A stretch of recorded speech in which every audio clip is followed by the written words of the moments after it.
ఒక సాధారణ shoe maker ప్రపంచ మిషన్ల చరిత్రనే మార్చాడంటే నమ్ముతారా? ఈరోజు ఫాదర్ ఆఫ్ మోడర్న్ మిషన్స్ అని పిలిచే విలియం కేరీ కథ గురించి తెలుసుకుందాం. కానీ ఆయన జీవితంలో ఒక నిర్ణయం లక్షలాది మందిపై ప్రభావం చూపుతుందని అప్పట్లో ఎవరికీ తెలియదు. ఇంగ్లాండ్లో జన్మించిన విలియం కేరీ చిన్నప్పటి నుంచే దేవుని వాక్యంపై ఎంతో ఆసక్తి చూపేవాడు. కానీ ఇక్కడ ఒక ఆశ్చర్యకరమైన విషయం ఉంది. అతను పాస్టర్ కుటుంబంలో పుట్టలేదు, ధనవంతుడు కూడా కాదు. తన జీవితం ప్రారంభంలో షూ మేకర్గా పనిచేశాడు.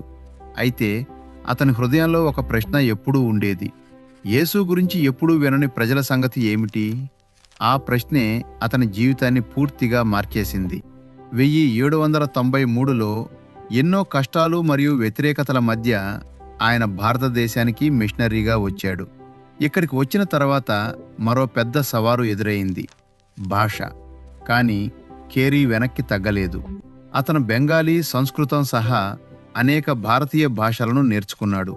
ఇంకా ఆశ్చర్యకరమైన విషయం ఏమిటంటే బైబిల్ను అనేక భారతీయ భాషల్లోకి అనువదించడంలో కీలక పాత్ర పోషించాడు. అంతేకాదు, విద్య, ముద్రణ, భాష అభివృద్ధి రంగాల్లో కూడా గొప్ప సేవ చేశాడు. అతని జీవితంలో ఎన్నో కష్టాలు వచ్చాయి: కుటుంబ సమస్యలు, ఆర్థిక ఇబ్బందులు, వ్యక్తిగత నష్టాలు. కానీ ఒక విషయం మాత్రం మారలేదు: దేవుడిచ్చిన పిలుపుపై అతని విశ్వాసం. విలియం కేరీ ఒకసారి ఇలా అన్నాడు: attempt great things for God, expect great things from God.